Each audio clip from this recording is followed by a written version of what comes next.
Je trouve que vous avez vraiment la foi parce que vous applaudissez avant.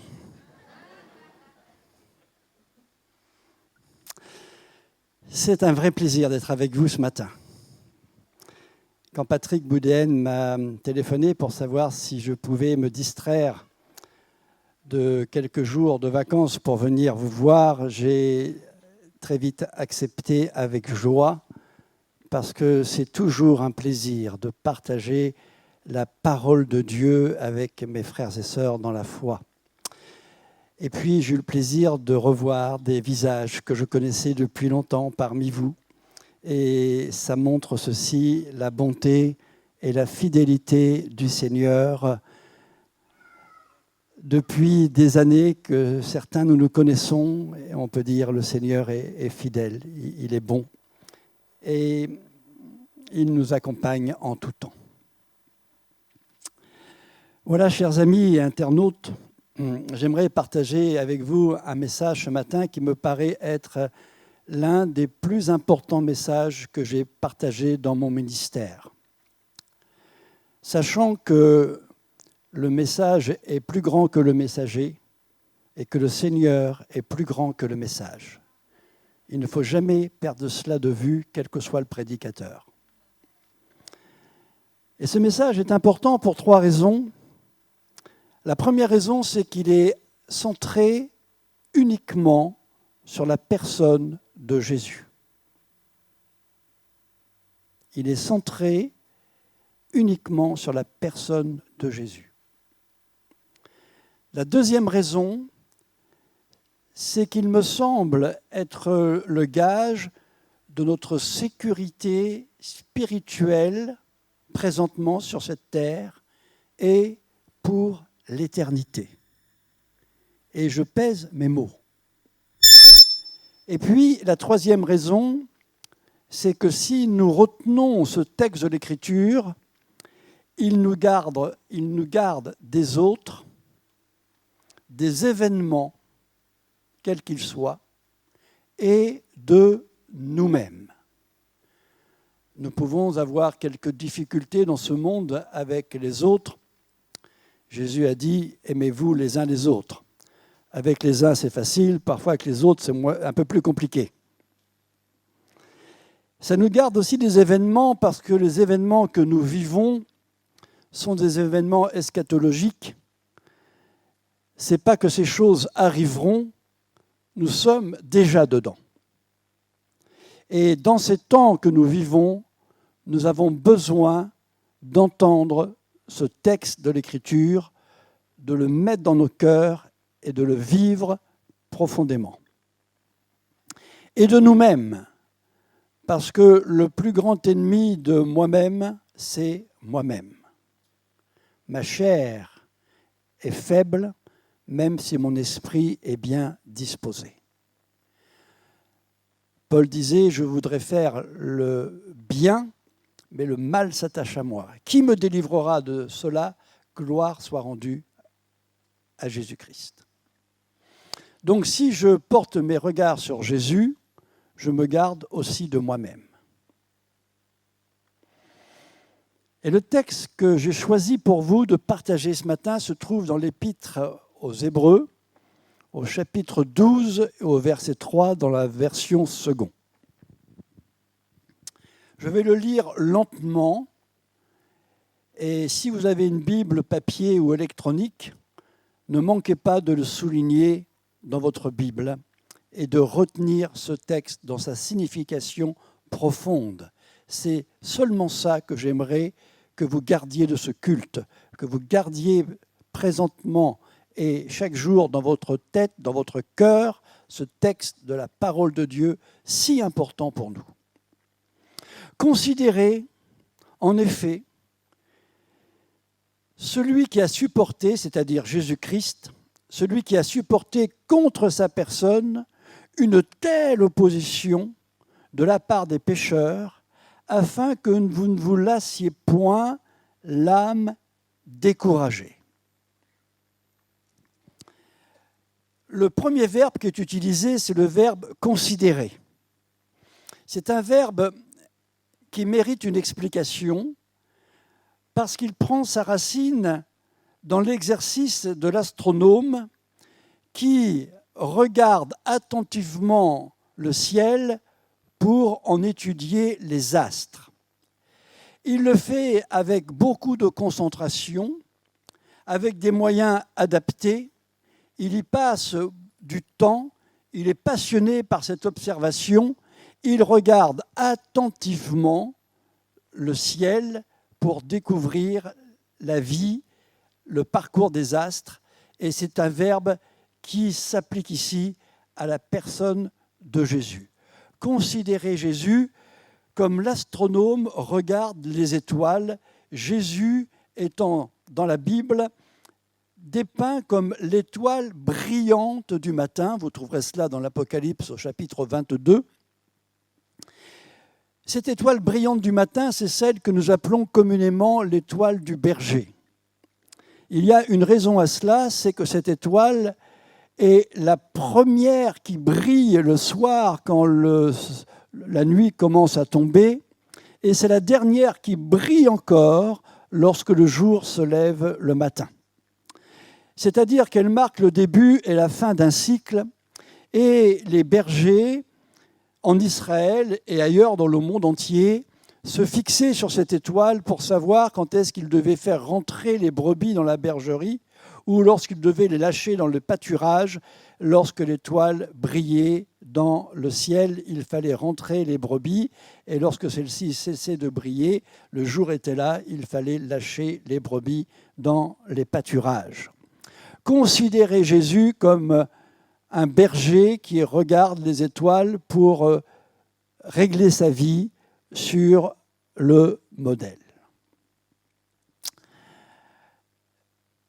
Je vais vous dire quelque chose qui va certainement vous choquer profondément. Jésus n'est pas un exemple. Vous pouvez être un exemple, je peux être un exemple dans différents domaines. Nous ne sommes pas exemplaires en toutes choses, loin s'en faut. Mais Jésus-Christ n'est pas un exemple. Jésus est le modèle. L'Écriture dit même le divin modèle. Et en ce sens, Jésus est venu pour nous présenter la personne parfaite de son Père.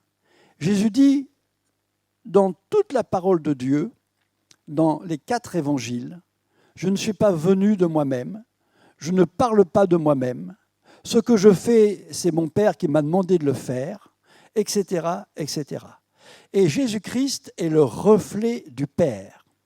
Et ce qui est intéressant, justement, c'est que cette étoile du berger n'est pas une étoile comme les autres. À vrai dire, elle est une planète. La différence, c'est que les étoiles reflètent leur propre lumière, jettent leur propre lumière, alors qu'une planète gravite autour du Soleil et reflète l'image du Soleil, reflète la lumière du Soleil, comme la Lune reflète la lumière du Soleil. Vénus, qui est l'étoile du berger, l'étoile brillante du matin dont parle l'Apocalypse, qui représente Jésus, reflète l'image du Père. Et c'est en ce sens où Jésus est le modèle, parce qu'il est parfaitement Dieu et parfaitement homme, et dans cette double acceptation, il reflète l'image de son Père. Il est le parfait modèle. Le modèle n'a pas de défaut, le modèle n'a pas de faiblesse. Le modèle sert à permettre une reproduction fidèle. Et nous sommes invités, en portant nos regards sur Jésus, en considérant Jésus, à être transformés de jour en jour à son image, à force de le regarder, de l'écouter, de l'observer, de voir comment il agit, comment il est, comment il parle. Nous sommes influencés pour être transformés à son image.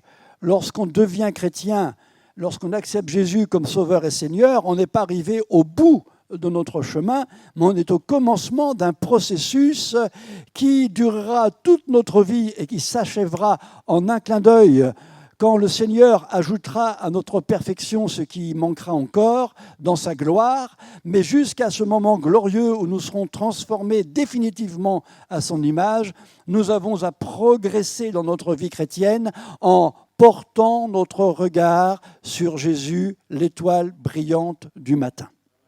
Considérez Jésus, celui qui a supporté contre sa personne une telle opposition de la part des pécheurs. Jésus a vécu un ministère éprouvant. Ça n'a pas été facile tous les jours. Il a connu toutes les souffrances que nous pouvons connaître. Il était tenté comme nous en toutes choses, sans jamais succomber au péché. Et c'est en cela qu'il est un modèle. On ne peut pas en dire autant. Et alors, que ce soit de la part de ses ennemis, que ce soit de la part de ses amis, même de ses propres disciples, même de sa propre famille, Jésus a souffert de notre péché, du péché des hommes. Le seul moment où Jésus-Christ s'est senti abandonné du Père, c'est à Gethsémane et sur la croix, lorsqu'il s'était chargé en buvant la coupe jusqu'à la lie de notre péché. Et en se chargeant de notre péché, il s'est séparé pour un temps du Père, jusqu'à ce que l'expiation soit parfaite, et jusqu'à ce qu'il ressuscitât des morts et qu'il recouvra la gloire de Dieu dans le ciel. C'est comme cela que Jésus a donné sa vie pour que nous soyons sauvés. Et dans ce moment-là où il s'est fait pécheur pour nous, alors comme nous, il était privé de cette communion intime avec son Père, parce que le péché nous sépare toujours de la communion avec Dieu, mais Jésus-Christ est venu pour nous pardonner et rétablir cette communion. Toujours est-il que Jésus a souffert de ce monde. Il a souffert des pécheurs, de tous les pécheurs, qu'ils soient pas encore chrétiens ou qu'ils le soient déjà. Jésus a souffert de nos péchés. Et ce verset nous dit, « Considérez Jésus, celui qui a supporté contre sa personne une telle opposition de la part des pécheurs, afin que vous ne vous lassiez point l'âme découragée. » Alors quand je regarde qui a eu ce regard sur Jésus, eh bien, je vois les mages, par exemple, qui sont arrivés à la crèche. Eux aussi, ils ont suivi l'étoile. Et puis, ils ont vu l'accomplissement prophétique de la naissance de l'enfant Jésus. Et dans cette révélation divine, il y a quelque chose de merveilleux. Nous-mêmes, nous avons accepté un jour cette révélation que Jésus était le Fils de Dieu et qu'il était venu là, humblement, pour donner sa vie, pour nous sauver. Je pense aussi à Jean-Baptiste. Jean-Baptiste qui a un point commun avec Job. Vous voyez le point commun entre Jean-Baptiste et Job ? Question à 5 balles. Ce sont les deux seules personnes vivant sur terre dont c'est Dieu lui-même qui a rendu témoignage de leur grandeur spirituelle et morale. C'est Dieu le Père qui l'a fait pour Job, cet homme est juste, et c'est Jésus-Christ qui l'a dit au sujet de Jean-Baptiste. Souvenez-vous, Jésus a dit de lui, « Il n'y a pas d'homme plus grand sur terre né d'une femme que Jean-Baptiste », qui était son cousin. Vous savez, comme moi, ils avaient 6 mois d'écart, et tous les deux sont les fruits d'un miracle de la grâce de Dieu, de nature différente, certes, mais tous les deux avaient ensemble la grâce de servir le Père. Et alors, Jean-Baptiste, qui a quand même bénéficié de choses extraordinaires, au sens propre du mot extraordinaire, l'appel, d'abord sa naissance, et puis ensuite l'appel au service de Dieu, et puis ensuite préparer le chemin de Jésus, et puis accueillir Jésus au baptême, entendre la voix de Dieu, celui-ci est mon fils bien-aimé dans lequel j'ai mis toute mon affection, et puis tous les prodiges, les miracles qui accompagnaient Jésus et Jean-Baptiste, tout ça c'est fantastique. Et puis Jean-Baptiste se retrouve en prison à cause de sa foi. Il est persécuté injustement à cause de sa foi. Vous savez que le XXIe siècle est peut-être le siècle où les chrétiens dans le monde sont le plus persécutés. Mais ce n'est pas nouveau. Et Jean-Baptiste, là, du fond de sa géole, il commence à avoir un doute. Mais ce Jésus, est-ce bien lui que nous devions attendre ou devions-nous en attendre un autre? Et alors, il a un moment de déprime spirituelle. Et que fait-il? Très intelligemment, il mandate ses amis pour aller vers Jésus, pour lui poser cette question: es-tu celui qui devait venir ou devons-nous en attendre un autre? Comment ça se fait que Jean-Baptiste est en prison pour toi? Et Jésus ne répondra pas à leurs questions, mais il continuera à sauver des hommes et des femmes, il continuera à guérir des malades devant eux. Et alors, il leur dit à un moment: retournez vers Jean-Baptiste et dites-lui simplement ce que vous avez vu. Les malades sont guéris, les démons sont chassés, les aveugles voient. Et alors, les amis de Jean-Baptiste, ils retournent vers lui et ils lui disent les choses qu'ils ont vues. Ils ne font pas un grand discours théologique, mais simplement ils témoignent de la bénédiction que Jésus procure à ses contemporains.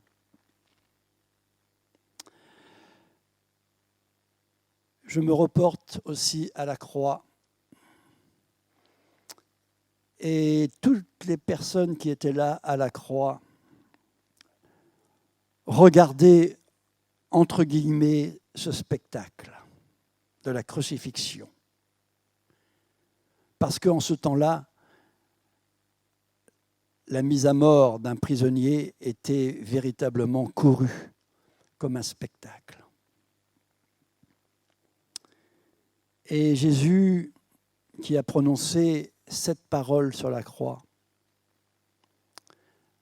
dit ceci en regardant tous ces gens qui sont là, ceux qui l'avaient faussement accusé, ceux qui ont été ses bourreaux avec joie ou contraints par le pouvoir, et puis sa mère qui était là, et Jean, son disciple bien-aimé. Et en voyant toutes ces personnes, Jésus prie le Père. Père, pardonne-leur, car ils ne savent ce qu'ils font. J'aime les 7 paroles de Jésus sur la croix. Je disais ce matin, quand je suis dans mon lit et que je prie, souvent je pense à ces 7 paroles que Jésus a prononcées sur la croix. Ou encore à celle-ci: Père, je remets mon esprit entre tes mains. J'aime bien ces prières de Jésus. Et alors, les gens qui étaient là avaient tous un avis sur la mort de Jésus. Mais en le regardant sur la croix, ils étaient tous interpellés, différemment que d'habitude. Certainement, cet homme était juste. Le brigand, oui, mais nous, c'est justice, mais lui. Vous voyez, regarder à Jésus, ça ne laisse pas indifférent, même ses ennemis, même ses bourreaux. Bien sûr, pour Jean et pour Marie, ça ne les a pas laissés non plus indifférents quand Jésus prend encore le soin sur la croix de les confier l'un à l'autre.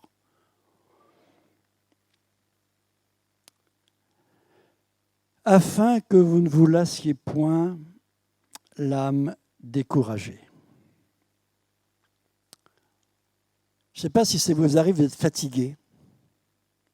Oh, on a fait une bonne corvée de bois. On a remué quelques stères. On a fait quelques travaux dans la maison, on a désherbé le jardin. Ou simplement à son travail quotidien. Parfois c'est pénible, c'est fatigant, physiquement ou mentalement. Mais quand on a fait un bon travail et qu'on rentre le soir à la maison, on fait un bon petit repas, une bonne nuit de repos, et le lendemain, paf, c'est reparti. Si on est en bonne santé, en général, ça se passe comme ça. la fatigue dans le travail, c'est une bonne chose. Ça permet de se reposer. Et puis, il y a la fatigue morale. Alors ça, c'est un peu plus compliqué parce que les choses sont difficiles, parce qu'il y a des conflits dans le milieu professionnel, parfois dans la famille, parfois dans le couple. Il y a mille raisons d'avoir quelques préoccupations morales qui nous pèsent un peu, qui nous embêtent. Alors on va chercher du conseil, on demande à nos amis de nous soutenir, on demande la prière de l'Église, on téléphone à un copain. Voilà, on essaye de trouver de l'aide dans l'humain, dans l'humanité. Et c'est bien de le faire. Et c'est bien d'aider nos amis quand ils sont dans l'épreuve. Mais il y a une troisième forme de fatigue qui est pire que ces deux-là. C'est la fatigue de l'âme. Afin que vous ne vous lassiez point, l'âme découragée. C'était le cas de Jean-Baptiste. Je pense aussi aux disciples d'Emmaüs, qu'on a baptisés les disciples d'Emmaüs parce qu'ils habitaient dans ce petit village. Et alors que Jésus venait d'être crucifié la semaine précédente, ils repartaient dans leur village alors qu'ils auraient dû rester à Jérusalem pour attendre la Pentecôte, le Saint-Esprit, comme Jésus l'avait dit. Il ne faut jamais désobéir au Seigneur. Alors ils s'étaient écartés de la communauté, ils rentraient chez eux, et en route, ils se racontaient des histoires de ce qui venait de se passer. Et quand on ressasse comme ça des événements dramatiques, c'était dramatique pour eux, bien sûr, on déprime. Et là, ils avaient pas seulement le corps fatigué, pas seulement une prise de tête, mais c'était l'âme qui était découragée. Et Jésus les rencontre sur le chemin. De quoi vous entretenez-vous en marchant pour être si triste? Comment serais-tu le seul à Jérusalem qui ne saurait pas ce qui s'est passé cette semaine? Vous avouerez que la situation est un peu cocasse. Et Jésus chemine avec eux. C'est lui qui est venu à leur rencontre. Puis à la fin, il leur demande s'il peut rentrer chez eux. Vous savez, quand nous sommes découragés, abattus, c'est toujours le Seigneur qui nous cherche. Et c'est toujours lui qui veut renouer les liens profonds avec nous. Il ne nous lâche jamais. J'ai dit que la tolérance n'est pas un mot biblique. Vous savez ça, la tolérance n'est pas un mot biblique. Dieu n'est pas tolérant. Dieu nous poursuit de son amour. C'est-à-dire que Dieu ne dit pas « Oh, ben les pauvres disciples d'Emmaüs, ils sont dans la panade. Bon, je suis tolérant, ils pensent ce qu'ils veulent, ils font ce qu'ils veulent, moi je m'en fiche. » Non, non. Dieu nous poursuit de son amour. Et alors là, comme ils sont sur le chemin d'Emmaüs, déprimés dans leur âme, Jésus les poursuit de son amour. Et il veut rentrer dans leur maison. Et là, le Seigneur leur rappelle la parole de Dieu, leur rappelle les prophéties le concernant. Et savez-vous que lorsque nous sommes l'âme déprimée, le premier remède, c'est de revenir toujours à la parole de Dieu. Toujours à la parole de Dieu. C'est cela même que Jésus fit pour lui. Chaque fois qu'il était dans une situation difficile, et il en a vécu des situations difficiles, notre Seigneur, chaque fois, il revenait à la parole de son Père, aux prophéties de l'Ancien Testament. N'est-il pas dit, n'est-il pas écrit? N'avez-vous pas lu? Je suis un gros lecteur. Je dois lire à peu près en moyenne 2 heures par jour. Depuis que j'ai rencontré Jésus-Christ, c'est à peu près ma dose. Et même si je ne travaille plus, entre guillemets, aujourd'hui, dans mon travail séculier, je continue à lire 2 heures par jour. Donc j'ai lu pas mal de bouquins, pas mal de journaux, pas mal d'articles. Mais je vais vous faire une confidence. Jamais, jamais, jamais, je n'ai trouvé un bouquin plus passionnant, plus intéressant que la parole de Dieu. Jamais je n'ai trouvé un livre qui me fait autant de bien que la parole de Dieu. Pourtant, je l'ai lu, je l'ai relu, mais quand je relis la parole de Dieu, je me fais toujours du bien. Je trouve toujours dans les textes de l'Écriture quelque chose qui fortifie mon cœur, qui fortifie mon âme.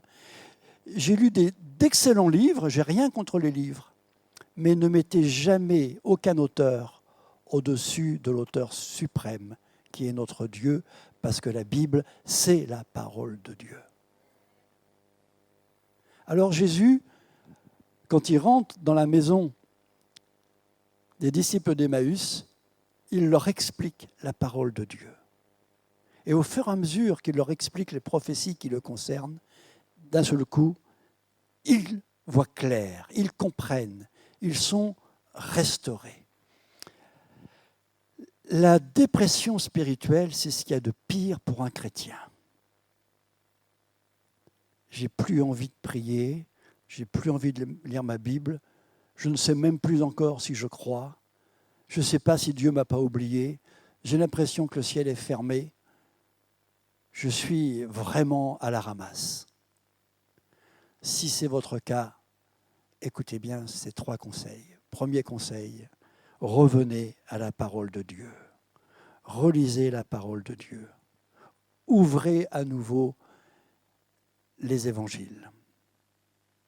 J'aime bien ces traductions de la Bible où il y a les paroles de Jésus qui sont surlignées en rouge. Toute la parole de Dieu est utile, mais quand je lis les paroles de Jésus, l'enseignement de Jésus, le sermon sur la montagne, j'ai un souvenir de ce sermon sur la montagne en Israël. C'est dommage que je n'ai pas le temps de vous l'expliquer. Si je veux le faire en 2 mots. J'avais toujours rêvé toute ma vie d'aller en Israël. Et pour mes 60 ans, je suis allé en voyage en Israël. Et j'avais toujours dans mon cœur de lire, là où Jésus l'a prononcé, ce discours du sermon sur la montagne. Mais personne ne le savait. Personne. Et le soir, au briefing de la journée suivante, l'animateur du voyage a dit « Demain, nous serons sur le mont où Jésus a prononcé le sermon sur la montagne, les 3 chapitres de Matthieu. Et je vais demander demain à 3 frères parmi nous de lire chacun un chapitre du sermon sur la montagne. Et il désigne un tel et Daniel. C'est comme s'il avait tiré une flèche, flac, pouf. Il ne savait rien. Vous vous rendez compte, c'était un rêve que je nourrissais depuis des décennies. Et le Seigneur m'envoie la réponse la veille au soir. J'étais excité comme une puce d'arriver là-haut.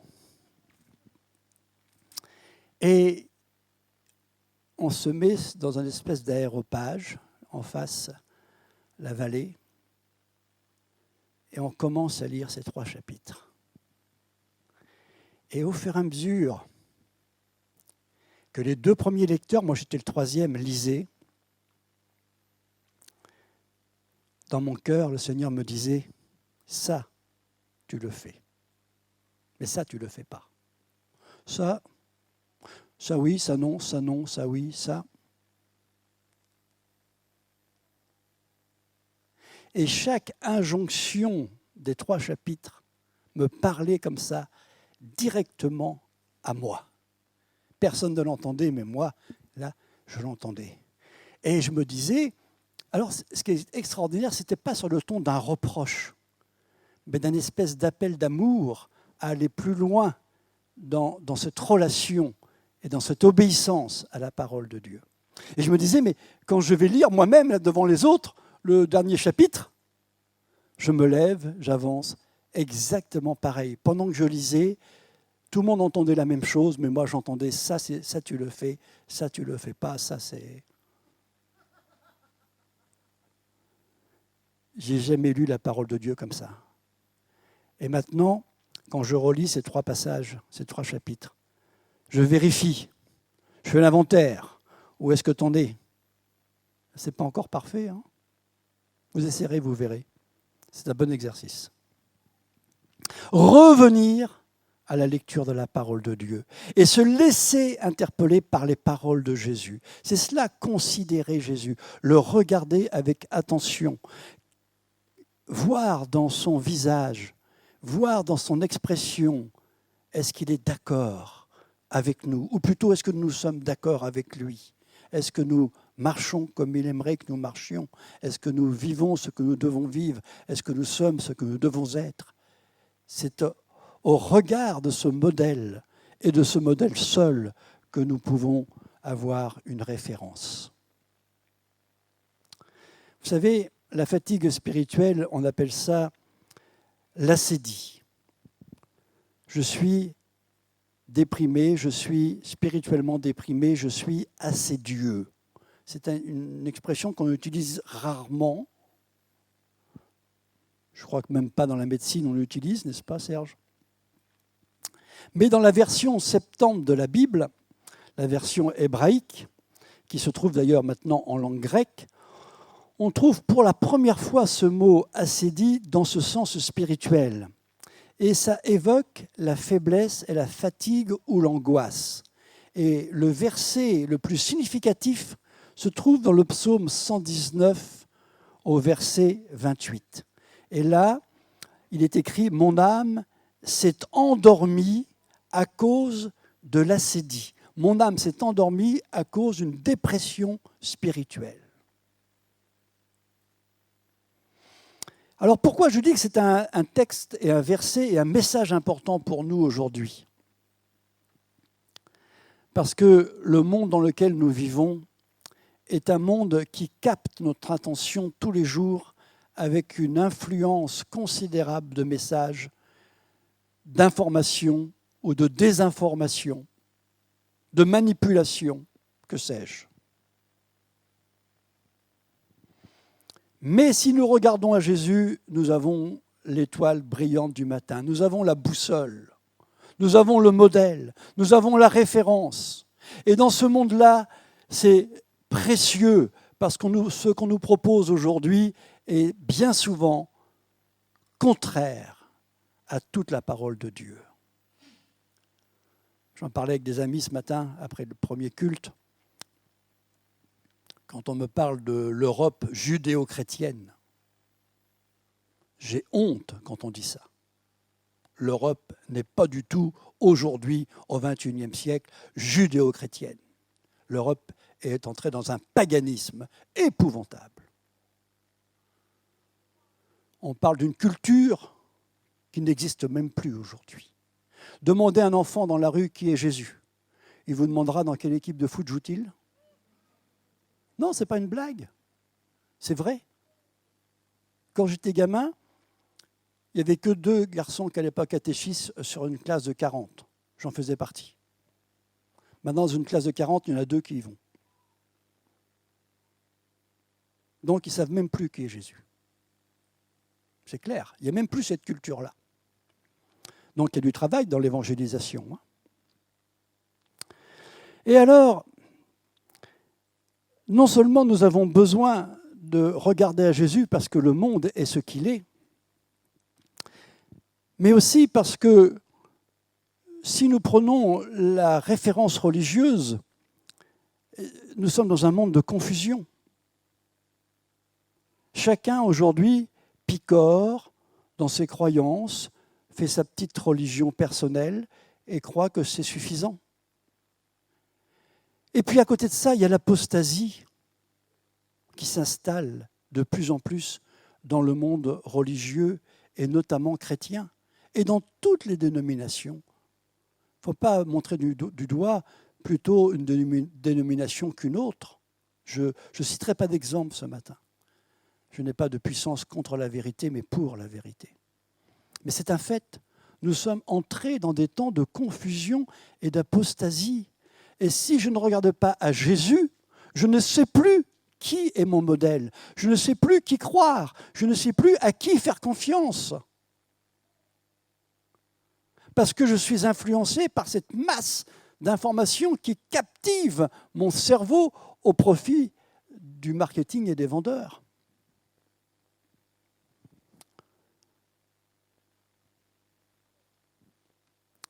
Je ne sais pas si vous avez un panthéon dans votre vie. J'appelle ça un panthéon parce qu'à Paris, là où il y a le tombeau de Napoléon, il y a le Panthéon. Et dans ce Panthéon, on a mis tous les grands hommes de la France. Certains, certainement, le méritaient, d'autres un petit peu moins. Mais ils sont là. Alors, lorsqu'on veut faire une manifestation de patriotisme, on se rend au Panthéon. Et nous, dans notre cœur, dans notre esprit, dans notre tête, il est possible que nous ayons un Panthéon. L'autre jour, il y a 8-10 jours, je discutais avec ma femme dans la voiture, et on s'amusait tous les deux à faire notre Panthéon. On parlait d'un tel et d'un tel, on disait, tiens, ben, cette personne-là, ce pasteur-là, cet ami-là, ce chrétien-là, cet homme-là, ce personnage-là, voilà, je le place dans mon Panthéon. Vous voyez ce que je veux dire ? J'ai ma galerie là, de grands hommes, ou de grandes femmes. Hein. Et c'est vrai qu'il y a beaucoup de gens qui sont des exemples et qui peuvent nous inspirer. Mais écoutez-moi bien, ils ne seront jamais des modèles. Seul Jésus est le modèle. Vous comprenez ça ? Et qu'est-ce que je voulais vous dire sur mon Panthéon ? Eh bien, en y réfléchissant bien, c'est triste ce que je vais vous dire, mais c'est vrai. Il n'y a pas une seule personne dans ce Panthéon qui ne m'ait déçu d'une façon ou d'une autre, un jour ou l'autre. Et savez-vous quel est celui qui m'a le plus déçu de tous ?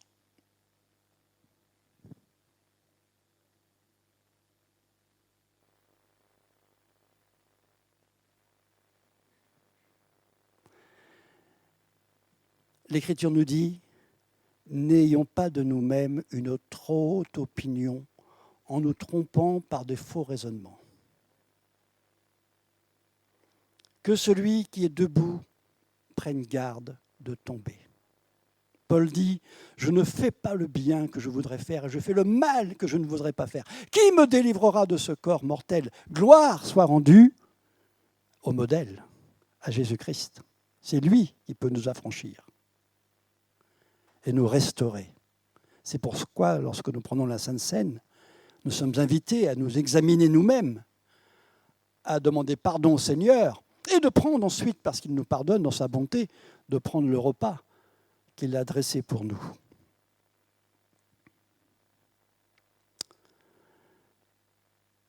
Oui, si je regarde aux hommes, si je regarde aux organisations, si je regarde aux événements, si je regarde à l'histoire de l'humanité, si je regarde à mes amis, si je regarde à mes ennemis, à plus forte raison, si je regarde à moi-même, je suis perdu. Mais si je considère Jésus, si je garde les regards sur Jésus, alors je suis en sécurité. Parce qu'il me ramènera toujours, toujours dans le plan d'amour éternel de Dieu.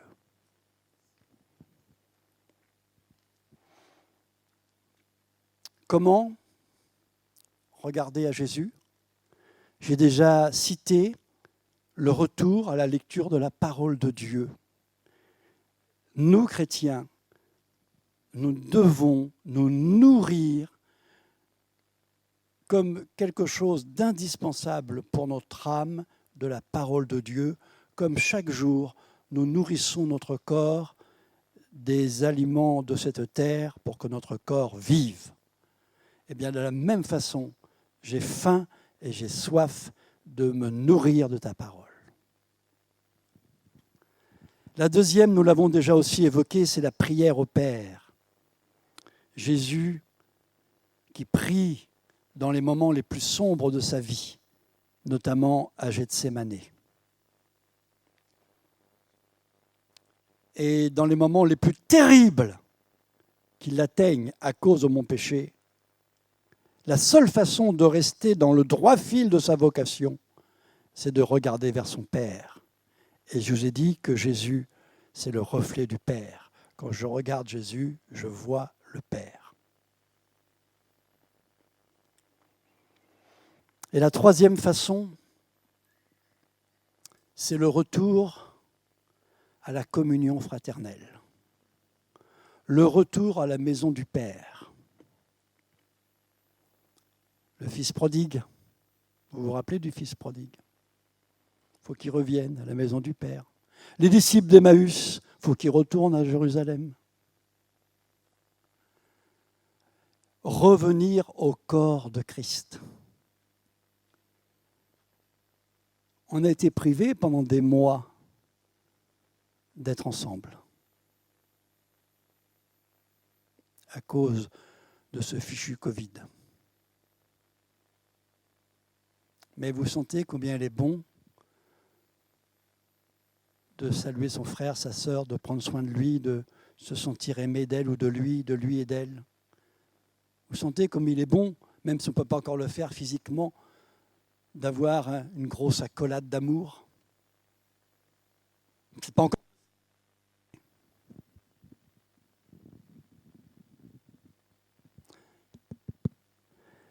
Mais c'est nécessaire. C'est nécessaire d'être ensemble. C'est nécessaire de garder cette communion fraternelle.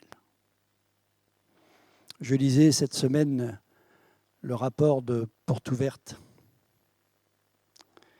sur la persécution des chrétiens dans le monde. Et un des pays les plus terriblement persécutés en ce moment, c'est le Vietnam. J'ai même un ami prêtre dont on n'a plus de nouvelles depuis plusieurs semaines et qui est très certainement en prison.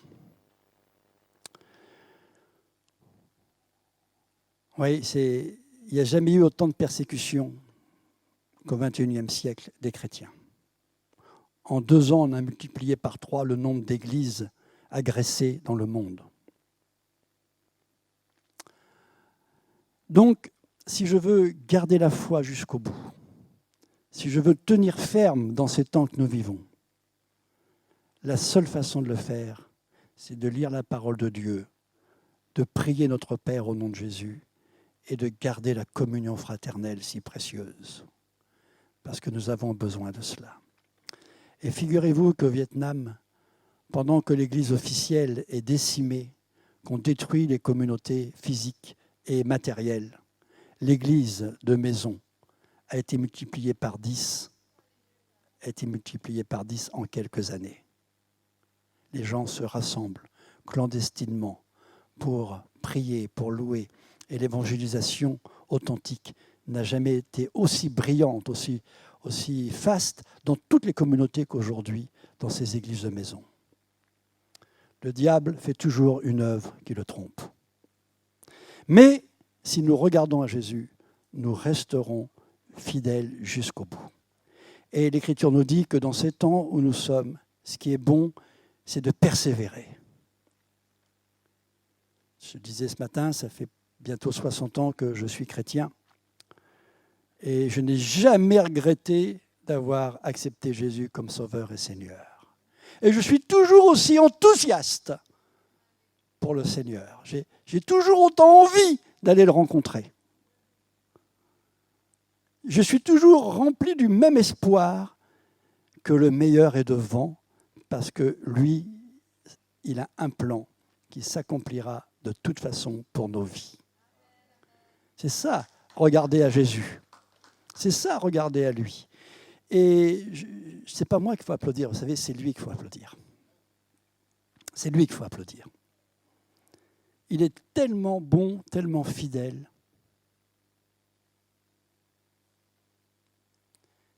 Si on a ça dans notre cœur, tout peut advenir. Tout peut advenir, mais nous serons dans la joie et dans la paix.